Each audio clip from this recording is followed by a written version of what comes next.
Salut les amis, c'est Mike Tigra, soyez bienvenus sur cette chaîne YouTube pour découvrir avec moi ce casque des Gémeaux dans sa version 1.1.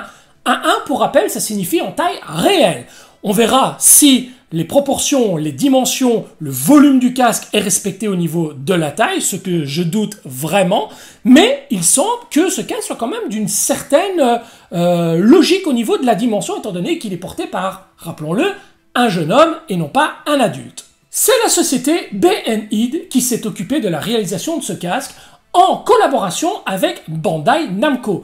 Quand on connaît les déboires de la société Bandai quant à la couleur du doré qui est généralement sur les nouvelles versions des Chevaliers d'Or en figurine Miklos, agrémentée d'un vert dégueulasse, on est en droit de se poser des questions sur la conformité de ce produit. Et bien entendu, on découvrira tout ça dans la vidéo. Un énorme merci à la société Kyodai et Aniki pour l'envoi rapide et ultra bien protégé de ce casque. C'est la première fois que je commande dans cette boutique et je peux vous la conseiller vivement parce qu'entre le moment où j'ai passé commande et le moment où j'ai réceptionné le produit, il ne s'est absolument passé aucun souci. C'est hyper bien emballé, c'est propre, c'est soigné, c'est rapide, un suivi d'exception et une communication aisée. Bref, Kyodai et Aniki pour vos futures commandes éventuellement. Trêve de bavardage les amis, il est temps de passer aux choses sérieuses et de découvrir l'intérieur de cette boîte avec ce casque qui me donne vraiment l'eau à la bouche. C'est parti, générique!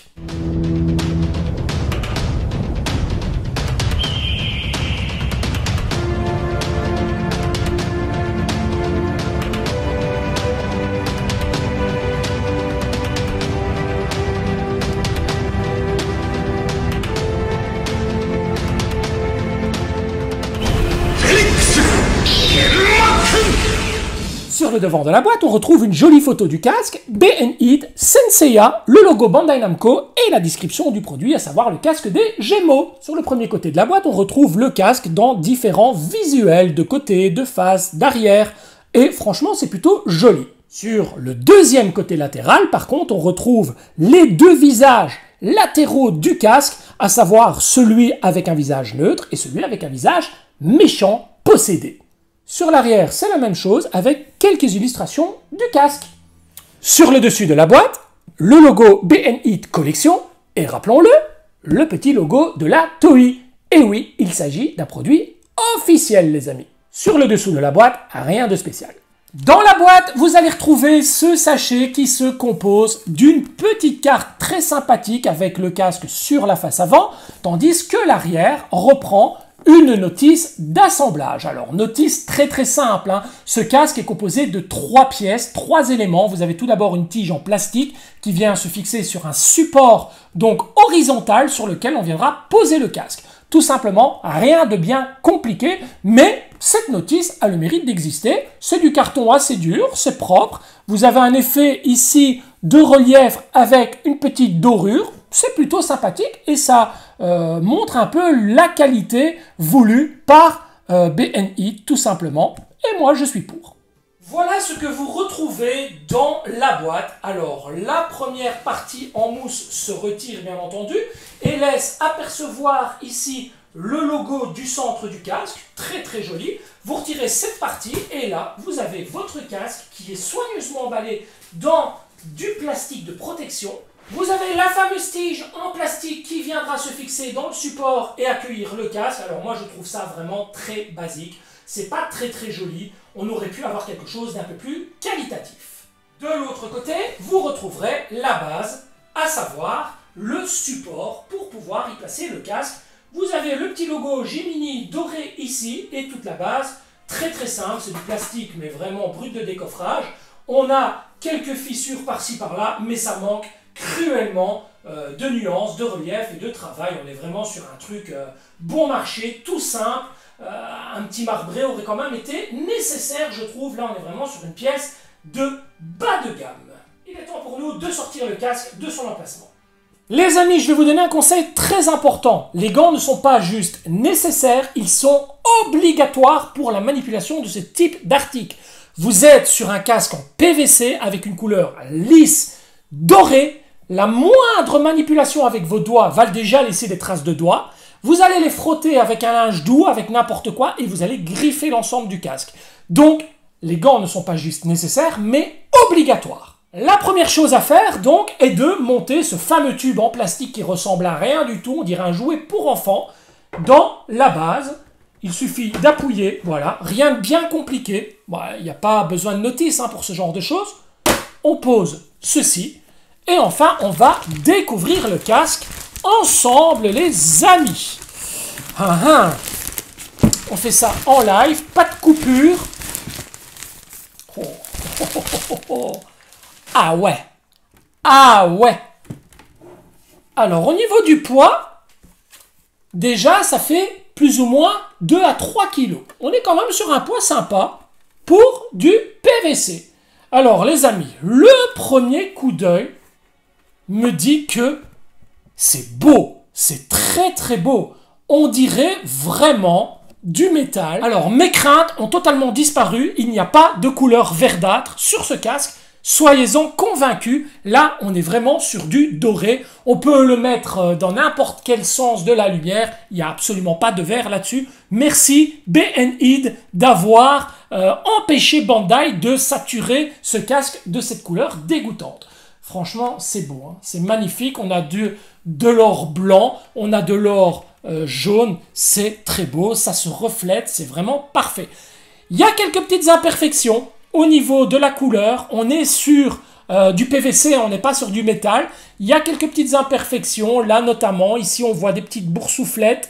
C'est pas très joli, mais ça se voit pas non plus excessivement fort. Alors je vous disais qu'on voit vraiment les traces de doigts, on voit également aussi la poussière les amis. C'est vraiment une pièce magnifique mais ultra brillant. À l'intérieur du casque on retrouve donc un petit trou qui permet d'enfiler la tige à l'intérieur pour pouvoir le faire tenir. Maintenant est-ce qu'on peut faire tenir le casque sans le support?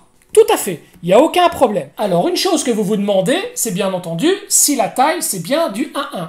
Ah ben on va le voir tout de suite les amis. Je vais pas dire que j'ai une grosse tête, mais ça rentre pas. Ça rentre pas sur ma tête, vous voyez, ça rentre pas. Il faudrait que je force. Et en plus, la partie à l'intérieur avec le petit trou ne permet pas d'enfoncer le casque à fond. À moins d'avoir une toute petite tête, une tête d'enfant. Rappelez-vous, les Chevaliers du Zodiaque, les Senseiya, les personnages sont tout de même des adolescents, des jeunes hommes, des enfants. Donc ça, pour un adulte, ça rentre pas du tout sur votre tête. Donc si vous aviez acheté ce casque pour faire une petite sortie entre copains, entre copines, eh bien, il faudra passer à autre chose parce que ça, ce ne sera pas possible pour vos soirées arrosées. On va à présent placer le casque sur son support et donc on va essayer de le placer correctement. Voilà, bien droit. On va appuyer sur la partie du dessus. Ça rentre tout seul. C'est bien centré. Je vous le retourne pour vous le montrer. Voilà. Et là, franchement, ce côté avec la tige en plastique et le socle, c'est vraiment moche. C'est vraiment très moche. Je sais pas à quoi ils ont joué là-dessus. À mon avis, la partie du casque, de la tête, a été réalisée par BNID et le socle et la tige par Bandai. Je ne vois que ça parce qu'on retrouve vraiment le côté très simple, très dégueulasse, appelons-le, de Bandai sur la base.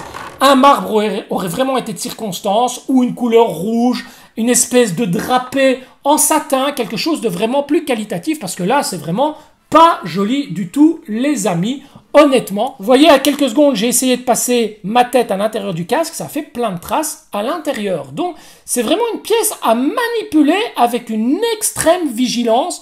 Donc, vous le sortez de la boîte, vous l'enfichez sur la base ou pas, vous le mettez en vitrine et vous ne le touchez plus. Parce que ça, c'est vraiment une pièce qui va réellement se détériorer si vous la manipulez un peu trop ou que vous la laissez à l'air libre.